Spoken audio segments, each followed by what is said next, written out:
I had been with my girlfriend, Olivia, for 8 years when she accidentally overheard a secret conversation between me and the system. Thinking on my feet, I spun a lie, telling her my mission was to win her over. From that day forward, Olivia started staying out all night, as if she had become a completely different person. She let her friends mock and ridicule me, even forcing me to watch her get intimate with other men. But that so-called mission was just a lie I'd made up on the spot. My true objective was already complete, and I was about to leave this world for good. The day she found out I was leaving, Olivia panicked. She searched everywhere for me, begging me not to go. In this reality, I had been in a relationship with Olivia for 8 years. Today was my birthday, and the clock on the wall already read 8 p.m., but Olivia still wasn't home. Instead, on Facebook, she posted a video of herself with an arm around a man on either side, getting cozy with the handsome guys around her. Even though I knew seeing that should have been enough to make my heart turn to ice, I couldn't stop myself from sending an iMessage asking if she was coming home tonight. Olivia quickly started a video call. She angled the phone's camera to pan across everyone in a VIP lounge. I stared at the screen. She and her friends each had their arms around two male models, their behavior incredibly intimate. Olivia turned the camera back to herself. Her lips, painted a vivid red, curled into a flippant smile as she mouthed two words, "Kiss me." Instantly, two of the models leaned into the frame and each planted a kiss on her cheek. One of them even made a point to wink at me. "Don't you worry, man. We'll keep her company so you don't have to." Olivia's smile was triumphant. She must have been thrilled to have successfully gotten under my skin. 6 months ago, Olivia was the perfect girlfriend everyone praised. Now, people around her just gave me looks of pity. In this world, Olivia was a high-powered CEO, and my mission from the system was to help her build a fortune great enough to stand at the pinnacle of society before she met her destined male lead. When we first met, she was just a broke student, barely scraping by on financial aid. Her family couldn't provide for her basic needs and had instead planted seeds of insecurity and stubbornness in her heart. Even back then, in that tiny apartment she rented in Brooklyn, I could already envision her future self standing at the very top. Her confession came out of nowhere, and to ensure the mission went smoothly, I had no choice but to become her boyfriend for the time being. Things continued that way until last month, when Olivia walked in on me communicating with the system. I had to lie, telling her my mission was to win her over. From that day on, Olivia's attitude toward me changed dramatically. She started bringing different men home, frequently, deliberately flaunting their intimacy right in front of me. It would be a lie to say it didn't hurt. After 8 years of being together day in and day out, even someone with a heart of stone would have developed feelings for her. I couldn't understand why she had changed so quickly. Even if she thought my feelings for her were fake, you'd think she could at least grant me a peaceful breakup, considering I helped her get to the top of her career. But no, she had hurt me like this to humiliate me. It made me realize what a colossal mistake it was to get emotionally invested in a mission. Thankfully, I had the presence of mind not to reveal my true mission. Otherwise, who knows what other insane things she might have done. Staring at the video call from Olivia, I struggled to process it all. I hesitantly reminded her, "It's my birthday today." Her reply sent a chill through me. "So what?" I gave a self-deprecating laugh. Like an idiot, I was still hoping she'd come around. I shut off my phone, my eyes landing on the elaborate meal I had prepared. I forced myself to pick up my fork. I'd barely taken a few bites when another iMessage from Olivia popped up. "I've been drinking. I can't drive. Come get me." I didn't want to face that room full of flashy boy toys, but thinking about her unreliable friends, I was worried about her safety. From what I knew, Olivia was in the middle of closing a major deal. Once it was successful, my mission would finally be complete. I just had to endure a little longer. Maybe Olivia was looking forward to me leaving too. The moment I pushed the door open, the stench of smoke and liquor nearly knocked me over. You would have thought they were celebrating Mardi Gras with booze instead of beads. "Hey, look who it is. The husband," someone with sharp eyes yelled as soon as they saw me.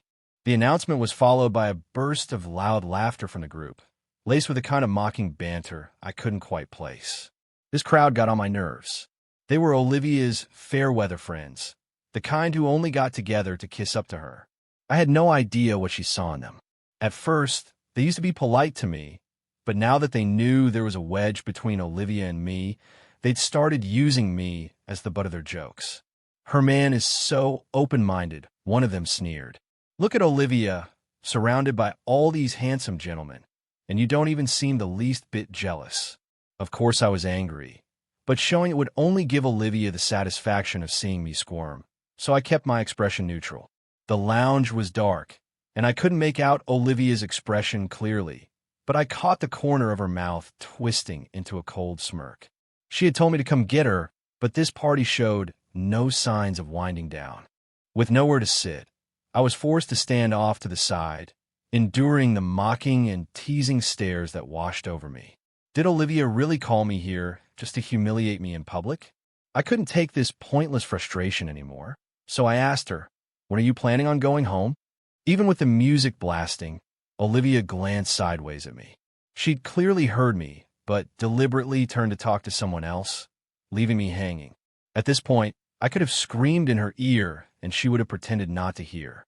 So I just grabbed the karaoke microphone, making sure my voice would carry across the entire room. "If you're not leaving now, then I'm going." My outburst stunned the room into a brief silence before someone broke it. "What's the rush? It's still early. A little waiting won't kill you." A chorus of agreement followed, and the focus shifted back to me. He's got a real temper lately. No wonder Olivia's not interested anymore. Don't be a buzzkill. The party's just getting started. After letting them mock me to her satisfaction, Olivia finally spoke up slowly. "You're so boring. What fun would I have going home with you?" Her words were loaded, and the crowd erupted in laughter again. One of the boy toys beside Olivia wrapped his arms around her, obediently playing with her fingers. "He's not as fun as me, right, babe?" he cooed. Olivia let him caress her, but her icy gaze was fixed on me, as if she was savoring my discomfort. I tried my best to look unfazed, but my eyes kept drifting to the model holding Olivia in his arms. I felt like all my years of devotion had been for nothing, thrown away in exchange for Olivia's endless humiliation. I quietly reminded myself that the mission was almost over. Soon, I'd be able to leave this place. Amid the jeers, a drunken voice piped up. "If Olivia thinks her man is so boring, why not let me borrow him for a couple of days for some fun?" The woman's words plunged the room into a dead silence. Everyone watched Olivia, waiting for her reaction. In their eyes, even if I had fallen out of favor, I was still her property. But I wasn't an object to be passed around. I glared at the drunk woman as she staggered toward me. Suddenly, a figure stepped between us. Olivia's voice, cold as ice, cut through the air. "He's mine. How I treat him is my business. It's not your place to mess with him." Her shout was followed by the sharp crack of shattering glass. "Get out." I froze. The drunk woman stood there, a trickle of blood running down her forehead, her expression utterly bewildered. She was sober now. After Olivia's outburst, the room was deathly quiet. No one dared to speak. For a second, I had the strange feeling that things between us were back to the way they used to be, that she was still my caring, considerate girlfriend. Her mood for partying ruined, Olivia grabbed my hand and pulled my stunned self out of there. If she was so sick of me, why did she just offend me? "What are you staring at?" she teased, catching me staring. The tension between us seemed to ease a little. "Olivia, if you don't have feelings for me anymore, I'll move out tomorrow. I won't be a bother." Maybe I was reading too much into it. Her outburst was probably just because her friend had embarrassed her, not because she was protecting me. Hearing my words, Olivia's brow furrowed and her grip on my hand tightened. "Don't even think about it." She threw out those 4 words, leaving no room for argument. I thought my suggestion was best for both of us, so why would she disagree? After a few more steps, she stopped as if a thought had just struck her, and she moved closer to me. "You stayed with me this long just to complete your mission, right? And now you're ready to give up on that mission? Are you hiding something else from me?" My heart leaped into my throat. Had she figured something out? "Why didn't you answer?" She kept guessing. "Don't tell me you're just playing hard to get." Hearing that, I breathed a silent sigh of relief. It seemed she hadn't considered any other possibilities. Still, I put on an embarrassed act, as if she'd seen right through me, and turned away to avoid her eyes. Olivia scoffed. "I've seen all your little tricks before. Save it." The words were barely out of her mouth before she grabbed my wrist again, pulling me to the car and pushing me into the back seat. "Lucas, don't think you can just finish your mission and leave that easily. I want you to watch with your own eyes as I fall in love with someone else." I laughed coldly. "What is this, some kind of blood feud? Does torturing me make you happy?" Olivia slowly buckled my seat belt for me, but her voice was firm. "Anyone who hurts me has to pay a price. You of all people should know that." That much was true. Anyone who had ever crossed Olivia, openly or behind her back, had met a bad end. "Even if my feelings for you were fake," I argued, "the fact that I helped you get to where you are today is real. Don't you think this is a little ungrateful?" I must have hit a nerve, because Olivia's expression turned even colder. "You live in my house. You use my money. And you have a nerve to call me ungrateful? What do you want then, for me to give you all my money?" "I don't need it," I shot back. "Just let me finish my mission and let me go. That's all the thanks I need." I didn't belong to this world. Her money meant nothing to me. I was about to argue more when a glance at the passing city lights reminded me she'd called me because she was too drunk to drive. But she has a personal driver. Did she really call me just to give that malicious crowd a chance to humiliate me? Olivia's cruelty was astounding, completely ignoring our history. My 8 years of devotion had truly been for nothing. "My car is still back there. You brought your driver, so why did you even call me? Let me out." I couldn't help but yell. Olivia seemed surprised that I would get angry over the car. She stared at me for a second before snapping. "Are you insane? What are you yelling for? The car's not going anywhere." There was nothing more to say between us. She was determined not to let me out, so I just turned my head to the window and pretended to be asleep. I could occasionally hear her sending voice messages to those models. "Thanks for the generous tip, babe. Call me next time you miss me. Okay? Moi." Olivia seemed to have her phone on speaker intentionally. The guy's affected voice made my skin crawl. The window's reflection showed Olivia's smug smile. I heard her clear her throat, then her voice turned syrupy sweet. "Of course, darling. I'll be sure to call you." I rarely thought of a woman as sleazy, but Olivia's behavior right now was so cringeworthy it made my skin crawl. I stared at her reflection in the window, finding it hard to believe she was the same person who used to hesitate for ages just to hold my hand. How had she become so brazen in just 1 month? A knot of frustration tightened in my chest, like watching a tree I'd carefully nurtured being twisted and forced to grow in the wrong direction. The model sent another message. "Babe, not even a goodbye kiss?" I waited numbly for Olivia's response, but she suddenly turned her head, her gaze locking onto me. The bright neon lights of the city blurred her expression, making it impossible for me to read her eyes, let alone her mind. Olivia stared at me for a long moment before suddenly saying, "You're coming with me on a business trip next week. There's a crucial contract that needs to be signed." What? I had expected her to reply to the model, to find another way to humiliate me. I never thought she'd bring up business. That contract, it had to be the final step of my mission. Once it was signed, Olivia's career would be secure, and all that was left was for the male lead to make his entrance. Some handsome CEO would fall head over heels for her, pursue her relentlessly. She would accept, and they would live happily ever after. I stared out the window, reminding myself not to get hung up on her attitude anymore. I had to completely let go of all the tenderness she'd shown me in the past. For this business trip, Olivia didn't just bring me. She also brought her personal assistant, Blake. I'd heard a few things about this Blake. People at her company said that he'd been taking advantage of Olivia's favor lately and had started seeing himself as the CEO's future partner. It wasn't my place to say anything. I just had to hope he wouldn't screw things up. Olivia needed to sign that contract so I could finally get out of here. It was only a 3-day trip to Chicago, but she packed a massive suitcase, as if she were going on a month-long vacation. Blake dragged the suitcase past me, shooting me a sidelong glance before hurrying to Olivia's side. "Olivia," he whined softly, This bag is so heavy. I've been working on those spreadsheets all week, and my wrist is killing me. Go see a doctor, Olivia said, clearly annoyed. But Blake persisted, hinting, I see Lucas isn't carrying anything. Olivia immediately caught his drift and turned to me. You carry the suitcase. Then Blake immediately broke into a smile and pushed the suitcase toward me. You look like you could handle it, he said sweetly. Carrying 2 bags should be no problem for you. I just smiled and walked right past them. My carpal tunnel is flaring up. I can't lift it. I immediately heard Olivia's angry voice behind me. How hard is it to carry 1 suitcase? Get back here. I ignored her. She was just a character in my mission. Did she really think she could order me around? I hadn't gone more than a few feet before she caught up, grabbing my wrist. Where are you going? I was speechless.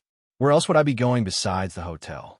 Seeing the nervous look on her face, I realized she was probably afraid I'd disappear if she left me alone, which is why she'd insisted on bringing me. And if she was so afraid of me leaving, wasn't it just so she could have more opportunities to humiliate me with Blake? I smiled and asked her, if you can't bear to let me go, why don't you treat me a little better? Instead of letting go, Olivia moved closer. I should be saying that to you. If you had a better attitude, maybe I'd be merciful and grant you your freedom.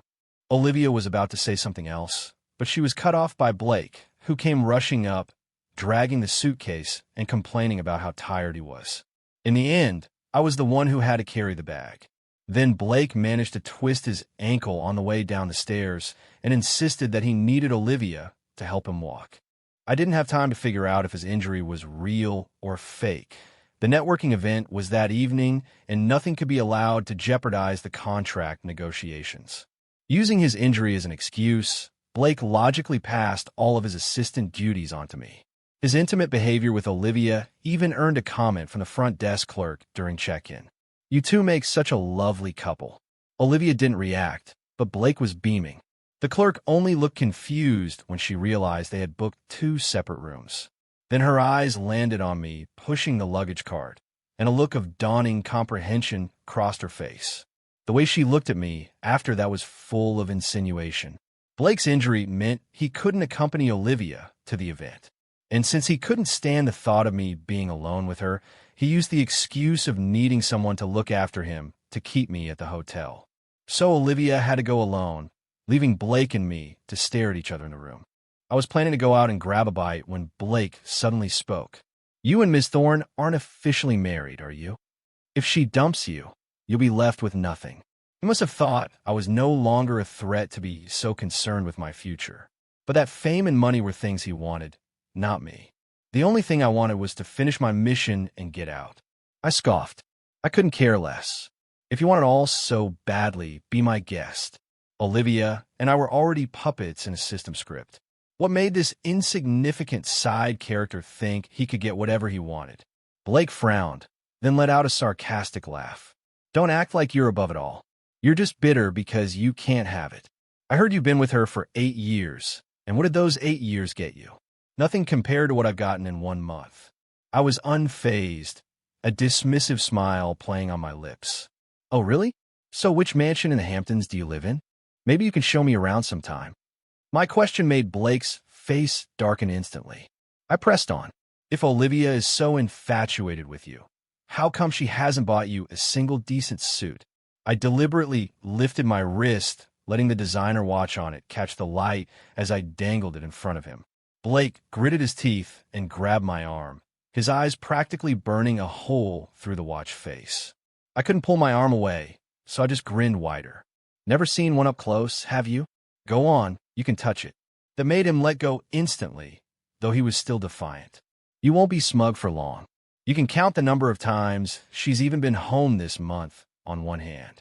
Your relationship is so fragile. All I have to do is whisper a few things in her ear, and it'll all be over for you. I chuckled, genuinely curious about the source of his confidence. Blake was, at best, a tool Olivia was using to get a rise out of me, yet he was naive enough to think she actually cared for him. You don't have to wait. Feel free to tell her as soon as she gets back tonight. With that, I turned and left the room, ignoring Blake's furious shouting behind me. I'd rather enjoy my last few days in this world than waste time arguing with him. Later, as I was relaxing in a hot bath, a notification from the system abruptly appeared. Mission progress has reached its maximum. You must be submerged in water before midnight on the 12th of this month to detach from the host identity. It looked like Olivia had successfully signed the contract. I thought it would take at least another couple of days. The 12th, that was 1 week from today. I only had 1 week left with Olivia. Olivia got completely wasted at the event, and Blake, despite his injured ankle, insisted on going to get her. I went out and had a nice, peaceful dinner. When I got back, I ran right into Blake, helping a stumbling Olivia into her room. He shot me a warning look, telling me to stay out of it. I moved past them without a word. A drunk and unhinged Olivia was not something I wanted to deal with. But just as I passed, Olivia, who had been leaning on Blake, suddenly looked up at me. She threw herself against my back, and I thought I heard her whisper, "Don't leave me." Her words were slurred. I couldn't tell if it was a plea or a command. Blake looked like he was about to breathe fire as he tried to pull her off me. But between Olivia's drunken state and Blake's bad foot, after a brief struggle, she was still clinging tightly to my back. More exasperated than anything, I had no choice but to drag Olivia back to her room. I just dumped her on the sofa and was about to leave when she suddenly threw up. Blake covered his nose and mouth in disgust and yelled at me. "What are you just standing there for? Call the front desk and get housekeeping up here." I just smiled. You two are so close. I'm sure you can handle a little thing like this. I'm going back to my room to get some rest. With that, I made a quick exit. With his bad foot, Blake couldn't chase me, leaving him to deal with the mess. The moment I got back to my room, I started packing. The mission was complete. There was no reason to keep up the act for Olivia anymore. I wanted to spend my last week in peace. I was only halfway through packing when my phone rang. It was Blake. He was barely suppressing his anger. "Get over here now. Olivia won't stop screaming for you." As if to prove it, he put her on the phone. "Lucas, I want to see Lucas. I need to see him." Her slurred voice calling my name reminded me of all those mornings she used to wake up and call for me. Now it seems she only thought of me when she was drunk. "Just ignore her," I told Blake. "She'll be fine once she passes out. I'm leaving, so don't call again." Olivia did not like that. Her voice was suddenly sharp and sober. "Leaving? Where do you think you're going?" She was clearly not as drunk as she was pretending to be. What was she trying to pull now? Before I could figure it out, she was at my door, pounding on it. Resigned, I opened the door a crack to try and calm her down, but she ignored everything I said and forced her way inside, trapping me in the small entryway. "You're lying to me again. Your mission isn't over, so how can you just leave?" She grew more agitated as she spoke, but I cut straight to the point. "Why were you pretending to be drunk?" Olivia was momentarily speechless. I got it then. Ever since she'd overheard me talking to the system, she hadn't trusted me at all. This whole drunk act was just another one of her tests. It made sense. She resented me so much now. There was no way she'd just take my word for anything. A storm of emotions I couldn't decipher raged in her eyes, but I remained surprisingly calm. Winning you over was a lie. The truth is, my mission failed a long time ago. The system abandoned me, so I got close to you to make my life here a little easier. But I'm tired of it now. It's better to make a clean break so I can move to another city and start over. The lies came easily, and I kept my voice as steady as possible. Olivia's hatred for me was more intense than I could have imagined. I didn't dare tell her the truth. I was afraid she would do anything to destroy me. The next second, she closed the distance between us, her movements almost frantic. She wrapped her arms tightly around my neck, as if she were afraid I'd vanish into thin air. "You're lying to me again, Lucas. Is anything you say true?" She looked as if she finally realized she'd been played from the very beginning, and her eyes burned with rage. The truth was, besides the part about the system, everything I'd ever told her had been sincere. But I chose not to be honest, instead fanning the flames of her anger. "It's fake. All of it is fake. My face, my name, my voice, everything you see is just a program designed by the system." Watching her expressions shift from fury to despair, I felt a twisted sense of satisfaction. For someone so cruel, it was better to let her believe she'd been deceived for 8 years. Let her believe that everything she thought we had was just an empty illusion. Olivia's anger turned into a bitter laugh. She even stood on her toes to kiss me. I tried to pull away, but she held my neck firmly. Our bodies pressed closer, the heat of our breath mingling until it felt like we were one.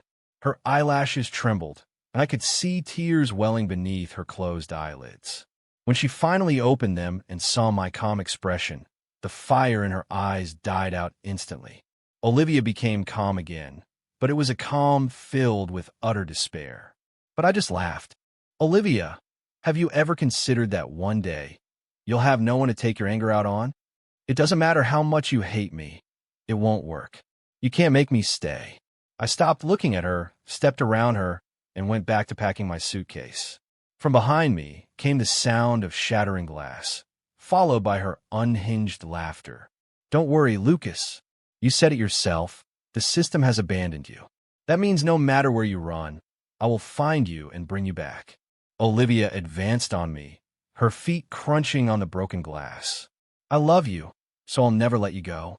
I love you too much to ever let you escape my world. Her smile was unsettling, and a sudden chill crept up my spine. The next thing I knew, her arms were wrapped tightly around my waist from behind. I froze, afraid to move, terrified of what other extreme things she might do. This is bad, I thought. I think I've actually driven her insane. For the first time in a month, Olivia and I slept in the same bed. To my surprise, she didn't have another breakdown. Once we were in bed, the night was unearthly peaceful. I tried several times to remove the hand she placed on my waist, but it was no use. Eventually, I just let her hold me. When I woke up the next morning, she was gone. For a moment, I wondered if the whole night had been a dream. Then I saw the glass of milk on the nightstand, and I was transported back to when Olivia and I first started dating. She hadn't known how to be thoughtful back then. One morning, she saw me warming up some milk and assumed it was part of my daily routine. From then on, she made sure to warm up a glass of milk for me every single morning. But this glass of milk was already cold.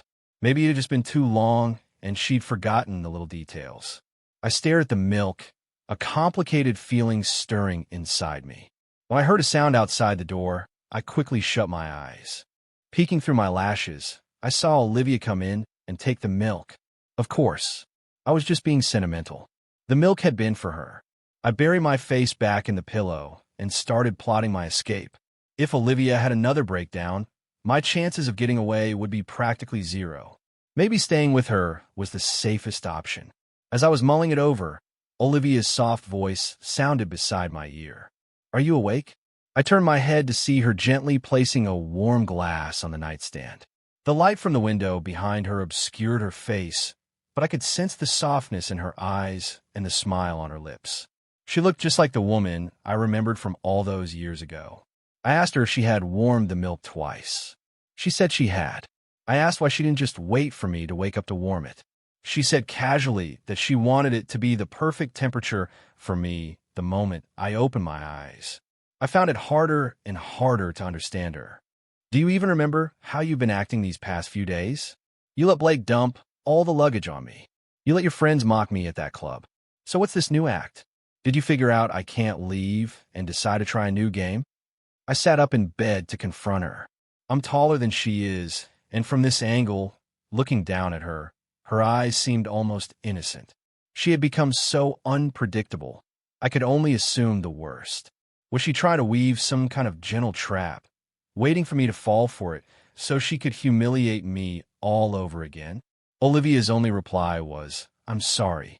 I was about to press her further when the doorbell rang, cutting me off. Olivia went to get the door. I sat on the edge of the bed, trying and failing to understand her motives. A commotion erupted from the doorway, and worried that Olivia might lose control again, I rushed out to see what was happening. Blake was there, yelling and waving his arms wildly, while Olivia watched him with a cold expression. The moment Blake saw me, he lunged. What did you do to her? Did you put a spell on her? Why is she suddenly firing me? I was stunned by his frenzy. Before I could even react, Olivia shoved him away from me. What does firing you have to do with Lucas? What's wrong with you? Apologize now. Blake stared at her in disbelief. What did he do to you? You want me to apologize to him? You bitch. You're the one who played with my feelings. You should be apologizing to me. His words were like daggers aimed right at Olivia, but she just replied, when did I ever play with your feelings? You knew I had a boyfriend, but you still threw yourself at me. You know perfectly well who's the pathetic one here. Blake stared at her for a second, then burst into manic laughter. I'm pathetic. Fine. So I was just a toy for you two to flirt with, is that it? Olivia, believe me, he's playing you just as easily as you played me. Blake's smile vanished as he stared straight at her. Olivia's face was a blank mask. Whatever, she said coldly. Blake turned to me. I'll be waiting here how it all works out for you. Good luck, Blake said sarcastically. When Olivia still didn't react, he turned and stormed off. She acted as if she hadn't heard a word of his taunts. Instead, she turned to me and asked if there was anywhere I wanted to go to clear my head. All I could think about was getting away from her, so I certainly didn't want to go anywhere with her. No thanks, I said flatly. I want to go home. Okay, she said, not pushing it. Then we'll go home. She immediately arranged for our flight back to New York. On the journey home, her meticulous attention to me sent a strange chill down my spine. It felt as if she were watching my every subtle expression. For the next few days, work at her company seemed to be slow. Olivia spent most of her time working from home, but I couldn't shake the feeling that she was only doing it to keep an eye on me. After dinner one night, Olivia suddenly announced she wanted to throw me a proper birthday party. I laughed bitterly to myself. I'd probably die of exhaustion trying to navigate her unpredictable moods before the party even happened. I watched her for a moment, judging her to be in a relatively stable mood, and decided to try asking to leave again. I hadn't even finished my sentence before the atmosphere turned icy. I saw her hand tighten around her glass, and fearing another breakdown, I quickly changed the subject. The weather's nice today. Maybe we could go for a walk. But she didn't take the bait. I could feel her struggling to keep her emotions in check. Why are you so desperate to leave me? Where is it you want to go? She demanded. I expected her to threaten me, to forbid me from leaving. But instead, she tucked a strand of hair behind her ear and her voice softened. I know I was wrong. I'll change. Can you just give me some time, please? Just give me one more chance. Don't leave me, okay? The pleading in her voice was so thick, I couldn't help but look away. I was skeptical. Did she really understand what she'd done wrong? Or was this just a new form of torture? I thought back to that night in the hotel, to the defiant look in her eyes as she stood on the broken glass. It was clear then that she was fixated on my betrayal. Back then, all she wanted was revenge. How could her attitude have changed so completely in just a few days? But it didn't really matter whether she was being sincere or not. Whether she was good or bad, it had nothing to do with me anymore. Olivia, you can throw me that birthday party. How about the 11th? The forecast says it'll be a clear day. If she was so set on celebrating my birthday, I might as well let her. At least it would keep her stable for now. She agreed without a moment's hesitation. For the next few days, Olivia threw herself into planning the party, while I just counted down the days until the 12th. On the 11th, she took me to a venue that looked like it was set up for a wedding. The decorations weren't extravagant, but the open-air rooftop setting had a naturally romantic feel. 8 years ago, I would have been deeply moved. Now, I was just waiting for the other shoe to drop. The place was already crowded with her business partners, employees, and friends. I even saw a few of the women from the club that night. They came over to apologize the moment they saw me. Lucas, we're so sorry. We were completely out of line that day. It was all our fault. We have such big mouths. Please forgive us. They even made a show of lightly slapping their own cheeks. For people like them, hurting others and debasing themselves came with equal ease. The only one missing was the woman who had made the worst comment. Olivia probably thought she'd be a downer and didn't invite her. A few strangers came up to introduce themselves, clearly trying to use me to get an introduction to Olivia. This is quite the birthday party. Miss Thorne really spares no expense, that's for sure.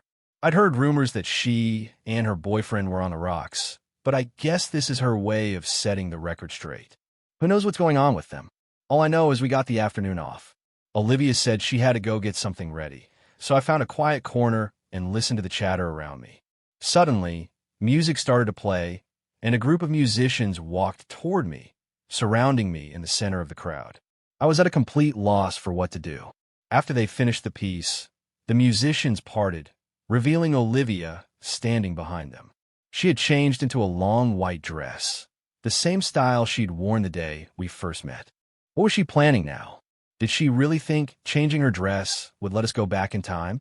While I was still trying to figure out, Olivia pulled out a small box, the kind whose contents are unmistakable, and the crowd cheered. In the evening light, her eyes seemed exceptionally sincere. She opened the box to reveal a pair of dazzling rings. In a voice only I could hear, she whispered, "Let's start over. I'll forget all of your lies, and you can forget all the mistakes I've made recently. I was just so scared of losing you that I hurt you to hide how weak I felt. I'm so sorry. Hiding weakness by hurting someone." Listening to the cheers of the crowd, I felt completely lost. I didn't want to accept the ring, but I couldn't bear to see her humiliated in front of all these people. So I made my decision. I would lie to her one last time. When Olivia saw me nod, she threw herself into my arms. At that moment, fireworks lit up the sky, and she whispered in my ear, "I'll be so good to you, so much better than I ever was before." I didn't answer. I just glanced at my watch. It was less than 6 hours until midnight on the 12th. For the rest of the night, Olivia was giddy with excitement, chattering on and on about her future plans. "I'm getting tired," I said, cutting her off. "I think I'm going to turn in." A flicker of surprise crossed her face, but she quickly recovered and said softly, "Okay." I went and warmed up 2 glasses of milk, handing one to her. She took it obediently and had a few sips before launching back into her excited planning. But she didn't get far before she started to feel drowsy and drifted off to sleep. I had secretly put a sleeping pill in her milk. I carried her to the bedroom, laid her on the bed, and pulled the covers over her before heading to the bathroom. I filled the bathtub with warm water. All I had to do was lie down in it, and everything would end cleanly and quietly. With an hour to go until midnight, I sat on the edge of the bed, gazing at Olivia's face, still so beautiful even in sleep. It felt like we had been through more in the last month than in the previous 8 years. I still couldn't figure out if what Olivia felt for me was love or hate. I thought back on all our little moments together, the countless small but unforgettable memories we'd made over 8 years. I had once allowed myself to dream of spending the rest of my life with her, but reality always brought me crashing back down. Our relationship had been doomed from the start. Seeing that my time was almost up, I stood and walked into the bathroom. I lay down in the tub, forcing myself to relax as the water slowly rose over me. But a second later, a powerful force yanked me out of the water. "What are you doing? You'd rather die than be with me?" Olivia screamed, her voice full of rage. I was shocked. I asked her how she was awake. "I didn't drink the milk," she explained, pulling me out of the tub. "Your change of heart was too sudden.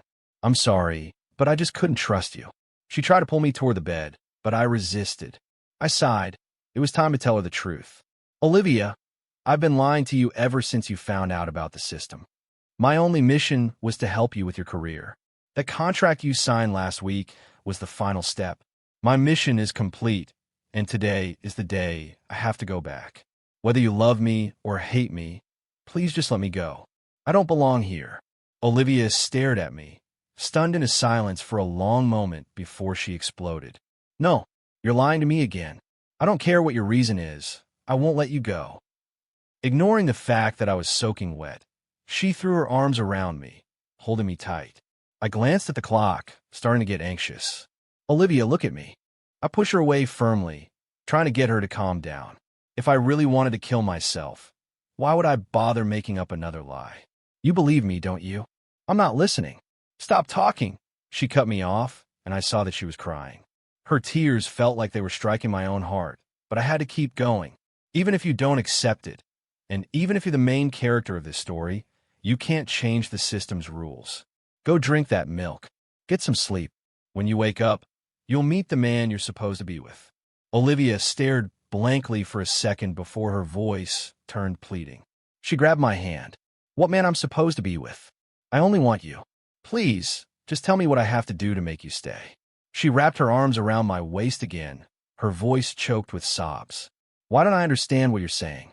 Why? After everything I've done to keep you here, are you still leaving? I was worried about whether my departure would go smoothly, but I couldn't help but feel a pang of sympathy for her. But no one could change the system's rules. That had been made clear to me when I first joined the story. Suddenly, Olivia looked up at me, her eyes filled with despair. Did you put sleeping pills in something else? Why do I feel so sleepy? I shook my head, then it dawned on me. It's the system. It's initiating the departure sequence. I could feel her arms around me growing weaker, but she still stubbornly held on. I gently pushed her away and saw huge tears streaming down her face. I didn't have time to wonder if they were tears of anger or something else. Finally, I sank beneath the water. The reason for her tears would forever remain a mystery to me. The mission was a success. Subsequent assignments in other worlds slowly caused the memory of Olivia to fade. Occasionally, something would trigger a fleeting memory of our time together, but the feelings attached to them had grown dull. 8 years seemed to mean nothing. Then one day, I overheard some colleagues complaining about a difficult assignment. Several agents had already tried and failed, and if it dragged on any longer, the entire storyline was in danger of going off the rails. I'd never heard of a mission that difficult before. I offered a moment of silent sympathy for the agents who had failed. The penalties for failure were steep. I never imagined that the very next day, that hot potato would be dropped squarely in my lap. This mission is unusual, and time is of the essence, but I'm confident that with your skills, you can pull it off, the system said. And what's in it for me? Of course. When you return safely, you can choose a long vacation or a hefty bonus. Your pick. The system dangled the offer in front of me, pushing a file across the desk. The moment I opened it, a name leaped out at me. Olivia Thorne. A name that had lain dormant in the deepest corners of my memory, suddenly and unexpectedly reawakened. Olivia's resistance to the male lead had brought the entire plot to a standstill. The story was deadlocked. Time is short. You need to go now. Before I could even refuse, the system pushed me back into that world. It looks like I'll have to handle you myself. The day Lucas left, I moved out of that house. Every night, I'd wake up with a start, the same dream replaying in my mind. Lucas, lifeless in the bathtub. The image was a nightmare that I couldn't shake. I've asked myself 1,000 times, when did we start to drift apart? Was it when I accidentally overheard him talking to that mysterious system? Or was it because I was so afraid of losing him that I did such extreme things and hurt him too deeply? Or was it when I realized I couldn't live without him and decided to trap him by my side? But no matter how I looked at it, none of it explained why he had to leave. It's only now that I think I finally understand what he said. The system wanted him to leave, and there was nothing I could do to fight it. I could only watch him disappear. But I still don't understand, why did the system send him to me in the first place? When I was failing, when I was being hit with scorn and ridicule from all sides, Lucas was the only warmth in my life.